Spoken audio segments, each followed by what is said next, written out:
ഇസ്രായേലിനെതിരെ ഐക്യപ്പെടണമെന്ന് Arab രാജ്യങ്ങളോട് Yemen ആവശ്യപ്പെട്ടു. യുദ്ധം ആരംഭിച്ചതിന് ശേഷം ഇതാദ്യമായിട്ടാണ് യമന്റെ ഭാഗത്തു നിന്ന് ഇത്തരം ഒരു നടപടി അറബ് രാജ്യങ്ങളോട് ശുപാർശ ചെയ്തുകൊണ്ട് ഉണ്ടാവുന്നത്. അവരോരോരോ കാര്യങ്ങളും കഴിഞ്ഞു പോയിരിക്കുന്ന സംഭവ വികാസങ്ങളെ കുറിച്ചൊക്കെ കൃത്യമായ രീതിയിൽ അവലോകനം ചെയ്തുകൊണ്ട് അറബ് രാജ്യങ്ങളോട് പറയുന്നു, ഇപ്പോഴും നമ്മളെ ശക്തമായ രീതിയിൽ ആക്രമിക്കാൻ പാകത്തിൽ ഇസ്രായേൽ തയ്യാറാകുന്നതും അവർക്കതിന് ധൈര്യം കിട്ടുന്നതും അറബ് രാജ്യങ്ങളടക്കമുള്ള ചില മുസ്ലിം രാജ്യങ്ങൾ അവർക്ക് പരോക്ഷമായ രീതിയിൽ പിന്തുണ നൽകുന്നു എന്നതിനാലാണ്. അത് അമേരിക്കക്കും സപ്പോർട്ട് ചെയ്യുന്ന രീതിയിലുള്ള പ്രവർത്തനങ്ങൾ ചില മേഖലകളിൽ നിന്ന് ഉണ്ടാകുന്നു എന്ന് പേര് പറയാതെ തന്നെ യമൻ അത് ഓർമ്മിപ്പിക്കുന്നു. മിഡിൽ ഈസ്റ്റ് സന്ദർശനവുമായിട്ട് ബന്ധപ്പെട്ട് അമേരിക്കൻ പ്രസിഡന്റിന് നൽകിയിരിക്കുന്ന വലിയ രീതിയിലുള്ള സ്വീകരണവും സാമ്പത്തിക ഇടപാടുകളും സൈനികപരമായിരിക്കുന്ന ആയുധപരമായിരിക്കുന്ന ബന്ധങ്ങളുമെല്ലാം നമ്മളെ ഇപ്പോഴത്തെ ഒരു ഘട്ടത്തിൽ സാരമായി ബാധിക്കുന്നതാണ്. അവർക്ക് നൽകുന്ന പണം ഏത് തരത്തിലാണ് വിനിയോഗം ചെയ്യുക എന്നുള്ളത് ഈ ഒരു അവസരത്തിൽ പറയാൻ പറ്റാത്തത് കൊണ്ട് അത്തരം പ്രവർത്തികൾ തെറ്റായിരിക്കുന്ന കീഴ്വഴക്കമാണ് ഉണ്ടാക്കിയത് എന്ന് യമൻ ഓർമ്മിപ്പിക്കുന്നു. പറയുന്ന കാര്യം ഇങ്ങനെയാണ്: നയതന്ത്ര ബന്ധം വിച്ഛേദിക്കാൻ തയ്യാറാകണം എന്ന തരത്തിലാണ്. മാത്രമല്ല, ഇസ്രായേലിന്റെ വിമാനങ്ങൾക്ക് അറബ് മേഖലയിലെ ആകാശം ഉപയോഗിക്കുന്ന രീതിയിലുള്ള പ്രവർത്തികളൊക്കെ ഇപ്പോഴും നടന്നു വരുന്നു. ആ പ്രവർത്തനങ്ങൾ അവസാനിപ്പിക്കണം.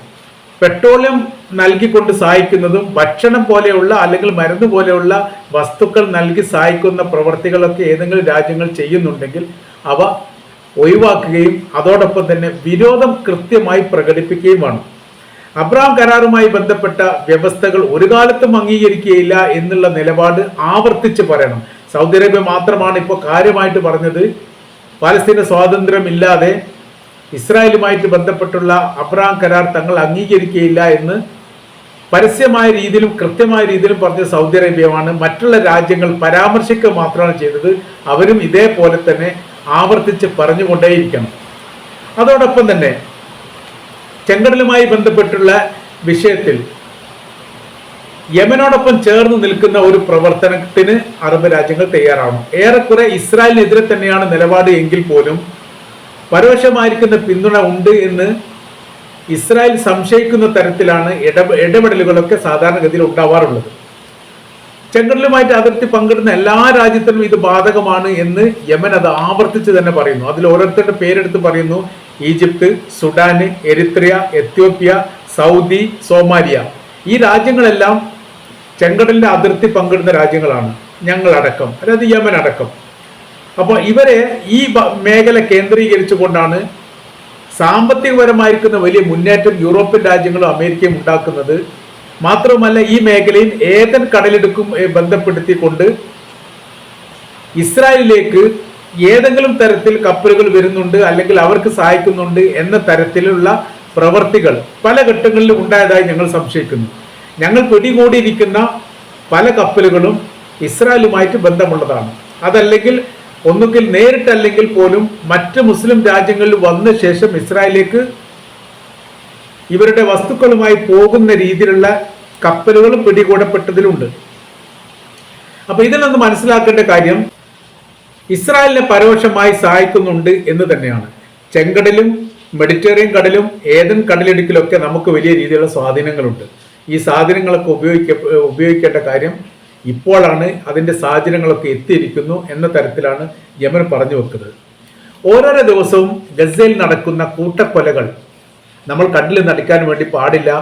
അവിടെ നടക്കുന്ന എല്ലാവിധ സംഭവങ്ങളെക്കുറിച്ചും കൃത്യവും വ്യക്തവുമായ രീതിയിൽ അത് ഉത്ബോധിപ്പിക്കുകയും മറ്റു രാഷ്ട്രങ്ങളോട് ഈ കാര്യങ്ങൾ പറഞ്ഞു കൊടുക്കുകയും വേണം.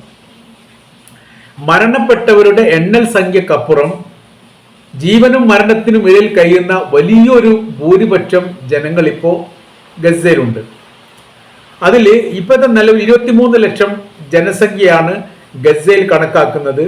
അതിൽ ഏകദേശം 50,000-ലധികം ആളുകൾ മരണപ്പെട്ടു, 1 ലക്ഷത്തിലധികം ആളുകൾക്ക് പരിക്കേറ്റു. ഗുരുതരമായിരിക്കുന്ന പരിക്കേറ്റത് വേറെയാണ്. അതോടൊപ്പം തന്നെ മൃതദേഹം കിട്ടാത്തത്, കാണാതായവർ, ഇതിന്റെ കണക്കുകളെ കുറിച്ചുള്ള ഒരു വിവരങ്ങൾ ഇപ്പോഴും കൃത്യമായ രീതിയിൽ പുറത്തു വന്നിട്ടില്ല.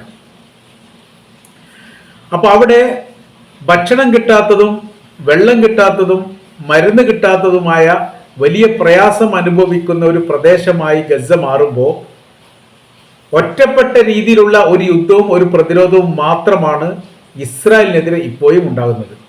ലോകത്തെ മുഴുവനും വെല്ലുവിളിച്ചാണ് ഇസ്രായേൽ ഗസക്ക് നേരെ ആക്രമണം നടത്തുന്നതും അവിടെ സ്ത്രീകളെയും കുട്ടികളെയും കൊലപ്പെടുത്തുകയും ചെയ്യുന്നത്. നമ്മൾക്കതിൽ പ്രതിഷേധമുണ്ടാവണം, പ്രതിരോധവും ഉണ്ടാവണം. സമാധാനമായിരിക്കുന്ന ഒരു ചർച്ചാ സംബന്ധമായിരിക്കുന്ന കാര്യത്തിൽ അവസാനിക്കുന്നതല്ല ഇസ്രായേലുമായിട്ടുള്ള ബന്ധം. അവർ ചതിയന്മാരാണ്, കരാർ വ്യവസ്ഥ ലംഘിക്കുന്നവരാണ്. ഏത് തരത്തിലും അവരുമായിട്ട് സഹകരിച്ചാലും അവരുടെ ഇഷ്ടത്തിനനുസരിച്ചല്ലാത്ത രീതിയിൽ പ്രവർത്തിക്കുകയില്ല. അങ്ങനെ ഒരുപാട് കാര്യങ്ങൾ ഈ വിഷയവുമായിട്ട് ബന്ധപ്പെട്ടിട്ട് യമൻ അറബ് രാജ്യങ്ങളോട് പറയുന്നു.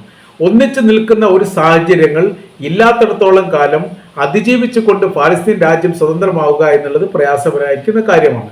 ഇപ്പോൾ ആരാണ് ഇസ്രായേലിനെതിരെ യുദ്ധം ചെയ്യുന്നത് ചോദിച്ചാൽ ഒന്ന് യമനാണ്, പലസ്തീനാണ്, ഏറെക്കുറെ ലെബനാനാണ്. 3 രാജ്യങ്ങൾ കഴിഞ്ഞാൽ പിന്നീട് അങ്ങോട്ട് പറയാനില്ല. 59 രാജ്യങ്ങൾ, മുസ്ലിം രാജ്യങ്ങൾ ലോകത്തുണ്ടായിട്ട് ഏകോപനത്തോടു കൂടി ഇസ്രായേലിനെ പ്രതിരോധിക്കാൻ വേണ്ടി ഒറ്റപ്പെട്ട രാജ്യങ്ങൾ മാത്രമേ ഉള്ളൂ എന്ന് പറയുമ്പോൾ നമ്മൾ ഏറെക്കുറെ ഇസ്രായേലിന് അനുകൂലമായിരിക്കുന്ന നിലപാടെടുക്കുന്നു എന്ന് തന്നെയാണ് മനസ്സിലാക്കാൻ വേണ്ടി സാധിക്കുന്നത്.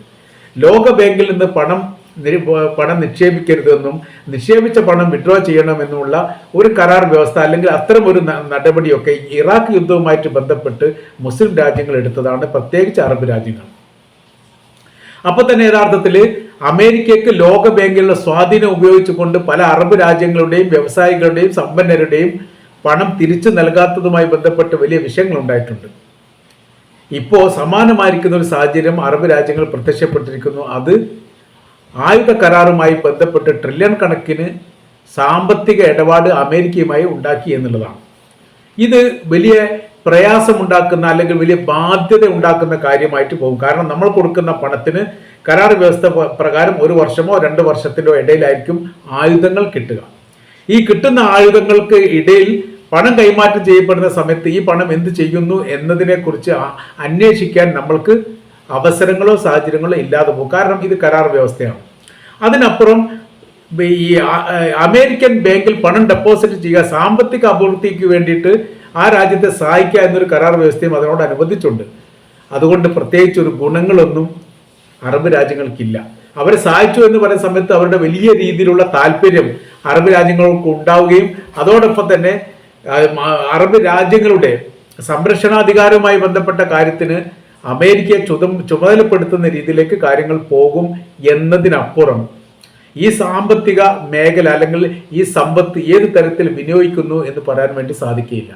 അതൊരു പക്ഷേ അതിൽ നിന്നൊരു പണം എടുത്തിട്ട് ഇസ്രായേലിന് നൽകി ഇസ്രായേൽ ആയുധം വാങ്ങി ഗസക്കാരെ തന്നെ അല്ലെ പലസ്തീനുകളെ കൊല്ലുന്ന രീതിയിലുള്ള പ്രവൃത്തിയിലേക്ക് അവർ നീങ്ങില്ല എന്ന് നമ്മൾക്ക് പറയാൻ വേണ്ടി സാധിക്കുകയില്ല.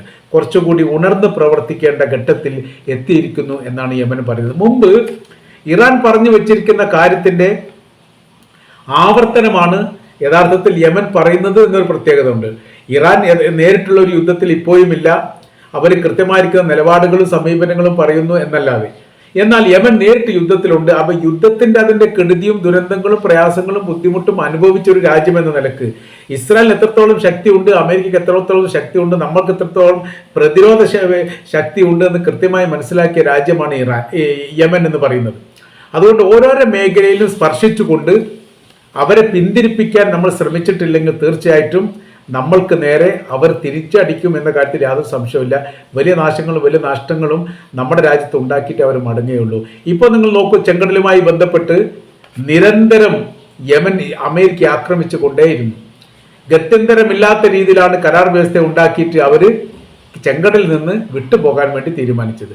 സമാധാനമായിരിക്കുന്ന ഏതെങ്കിലും ഒരു കരാർ വ്യവസ്ഥയുമായിട്ട് ബന്ധപ്പെട്ട് എന്തെങ്കിലും ഒന്ന് ചെയ്യാൻ വേണ്ടി ഒരിക്കലും സാധിക്കില്ല എന്നുള്ളത് ഉറപ്പാണ്. ഇസ്രായേൽ ആണെങ്കിലും അമേരിക്ക ആണെങ്കിലും നേർക്കുനേരെ മുഖാമുഖം നിന്നുള്ള യുദ്ധത്തിൽ അല്ലെ പോരാട്ടം കൊണ്ട് മാത്രമേ യഥാർത്ഥത്തിൽ അവരെ കീഴ്പ്പെടുത്താൻ അല്ലെങ്കിൽ നമ്മുടെ ലക്ഷ്യം സാധിക്കാൻ വേണ്ടി നമുക്ക് സാധിക്കൂ. തീർച്ചയായിട്ടും ഇസ്രായേൽ ആണെങ്കിലും അമേരിക്ക ആണെങ്കിലും യുദ്ധം ചെയ്താൽ പരാജയപ്പെടുന്ന രാജ്യം തന്നെയാണ്. പല ഘട്ടങ്ങളിൽ നമുക്ക് അത് അനുഭവത്തോടു കൂടി തന്നെ തെളിയിക്കാൻ വേണ്ടി സാധിച്ചിട്ടുണ്ട്. അതുകൊണ്ട് ചെയ്യാനുള്ള ഏറ്റവും വലിയ പ്രധാനമായിരിക്കുന്ന കാര്യം, യമൻ എടുത്തു പറയുന്ന കാര്യം, ഇസ്രായേലുമായിട്ടുള്ള നയതന്ത്ര ബന്ധം പുനഃപരിശോധിക്കണം. പരസ്യമായ രീതിയിൽ ബന്ധമില്ല എന്ന് പറയുന്നത് രഹസ്യമായ രീതിയിൽ ബന്ധം സ്ഥാപിക്കുന്ന രീതിയിലുള്ള പ്രവൃത്തി ഉണ്ടോ എന്ന് സംശയിക്കുന്ന രീതിയിലാണ് കാര്യങ്ങൾ പോകുന്നത്.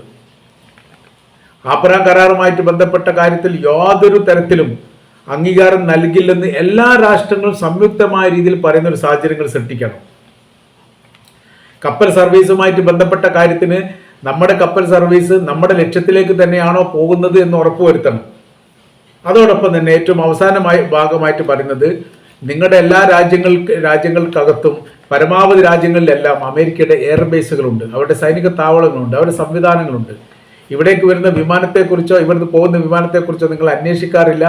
എന്തൊക്കെ വസ്തുക്കളുമായിട്ടാണ് അവിടേക്ക് വരുന്നത് എന്നുള്ളതും നിങ്ങൾക്കറിയില്ല. അതോടൊപ്പം തന്നെ ഇസ്രായേലിലേക്കൊക്കെ പോവുകയാണെങ്കിൽ ആയുധങ്ങൾ കൊണ്ടാണോ പോകുന്നത് എന്നും അറിയില്ല. ഈ തിരിച്ചറിവ് നിർബന്ധമായിട്ടും നിങ്ങളുടെ രാജ്യത്ത് അവർ തുടരുന്നിടത്തോളം കാലം നിങ്ങൾക്ക് അതിനെക്കുറിച്ച് കൃത്യമായിരിക്കുന്ന വിവരണമാണ്.